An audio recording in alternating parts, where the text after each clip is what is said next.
Assalamualaikum grade 3. How are you all? I hope you all are fine. This is Miss Nazia Tawheed, your English teacher, and today we are going to read our Oxford Modern English book, OME book. Our OME book. So take out your OME book, page number 21. Poem is Playtime. The name of the poem is Playtime. Let's start the poem. By the garden shade, my sister and I were playing a game and I was a spy. यानी ये poem जो है ये दो बच्चियों की है जिसके अंदर वो बच्चियाँ अपनी बात बता रही हैं कि जब एक दफ़ा वो गार्डन में छाँव में खेल रहे थे, शेड कहते हैं छाँव को, जब गार्डन में शेड पे वो लोग खेल रहे थे तो वो बच्ची जो इस वक्त बात कर रही है वो कौन थी? उन दोनों बच्चियों में से एक बच्ची स्पाई थी। स्पाई कहते हैं जब हम कोई गेम प्ले कर रहे हों और उसके अंदर जो चोर होता है, जैसे हम हाइड एंड सीक खेलें यानी छुपन छुपाई खेलें तो उसके अंदर जो चोर बन जाए जो सबको ढूंढता है वो कौन होता है? वो स्पाई होता है। तो इस गेम में ये बच्ची स्पाई थी। I had a mission while she guarded base. I had to get gold from a secret place. उसका एक मिशन था कि उसको सीक्रेट प्लेस से गोल्ड लेकर आना था। गार्डेड बेस का मतलब जब कोई गेम खेलते हैं उसके जो रूल्स होते हैं उनको कहते हैं गार्डेड बेस। तो इस गेम में उसको ये बताया गया था कि उसको एक सीक्रेट प्लेस से गोल्ड लेकर आना है। The gold was 2 apples on the big tree but in our game they were real gold to me. और गोल्ड का क्या था? गोल्ड था 2 एप्पल्स लेकर आने थे उसको एक बिग ट्री से, लेकिन क्योंकि वो ये गेम खेले तो इस गेम में वो जो एप्पल्स थे वो रियल गोल्ड से भी ज़्यादा इम्पॉर्टेंट थे। A giant beast was sleeping, a giant beast was asleep in the way, if I woke him up I would be sure to pay. एक जायंट बीस्ट रास्ते में सो रहा था, यानी जाने के रास्ते में एक जायंट बीस्ट मतलब एक जिन सो रहा था और अगर मैं उसको उठाती तो यकीनन मुझे उसको कुछ ना कुछ इसके बदले देना पड़ता। The beast was ferocious, quite mad and bad. ये अब बीस्ट की क्वालिटी बता रहे हैं कि बीस्ट जो था, जो जिन था, वो बहुत डरावना था, बहुत पागल था, बहुत ख़तरनाक था। But really the beast was my snoozing dad. लेकिन ये इस गेम के में बीस्ट कौन बना था? इस गेम में बीस्ट बने थे उन बच्चियों के डैड जो इस वक्त सो रहे थे। But really the beast was my snoozing dad. I crept pass the bushes twisted like wire and round the low wall glowing warm like a fire. मैं बुशेस जो आपस में जुड़ कर बैठी हुई थी, यानी झाड़ियाँ वहाँ पे बहुत सारी थी, उन झाड़ियों को मैंने बहुत खामोशी से, बहुत आहिस्तगी से क्रॉस किया और वहाँ पे वॉल थी जो बहुत गर्म हो रही थी, उसको जो फायर की तरह गर्म हो रही थी, लेकिन मैंने उसको भी क्रॉस किया क्योंकि और आहिस्ता आहिस्ता ये सब काम किया ताकि वो जायंट बीस्ट यानी जो फादर थे वो उठ ना जाए। I did not notice the beast beady eye. लेकिन मैंने बीस्ट की बीडी आई यानी बीस्ट की आइस को नहीं देखा था। ओपनिंग स्लोली के बीस्ट की आइस आहिस्ता आहिस्ता खुल रही थी, यानी जो उसके फादर हैं वो लेट कर सोने की एक्टिंग कर रहे थे। एक गेम हो रहा है, गेम के अंदर एक बच्ची को टास्क दिया गया कि उसको 2 एप्पल्स लेकर आने हैं बिग ट्री में से, और जो फादर हैं वो बीच रास्ते में सो रहे हैं जिसको क्रॉस करके उसको जाना है उस ट्री तक। और फादर कौन है इसके अंदर? एक बीस्ट बने। बीस्ट तो आपको पता है कि बहुत ख़तरनाक होता है, बहुत डेंजरस होता है, बहुत डरावना होता है। लेकिन जब वो वहाँ से क्रॉस कर रही थी बीस्ट को तो उसने ये नोटिस नहीं किया कि बीस्ट की आइस आहिस्ता आहिस्ता खुल रही हैं। My dad could be sly. I reached out my hand and capture the gold.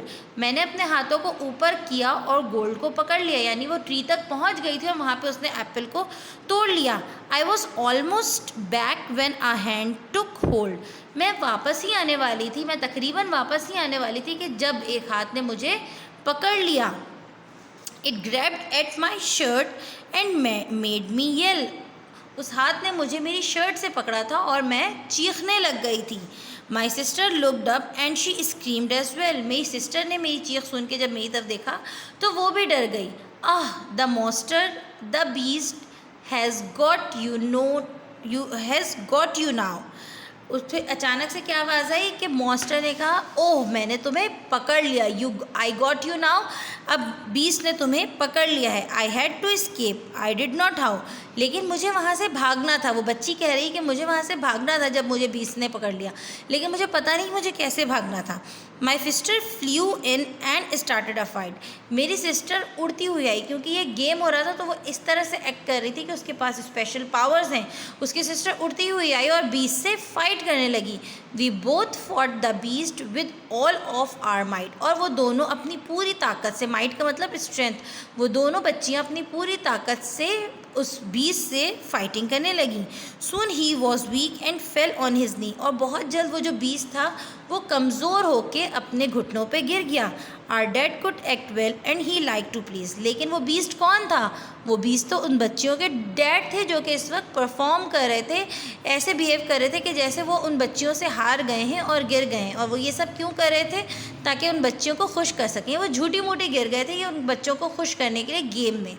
We escaped to our safe place by the shade, हम भागकर अपने सेफ प्लेस जो कि शेड में था वहाँ पर आ गए।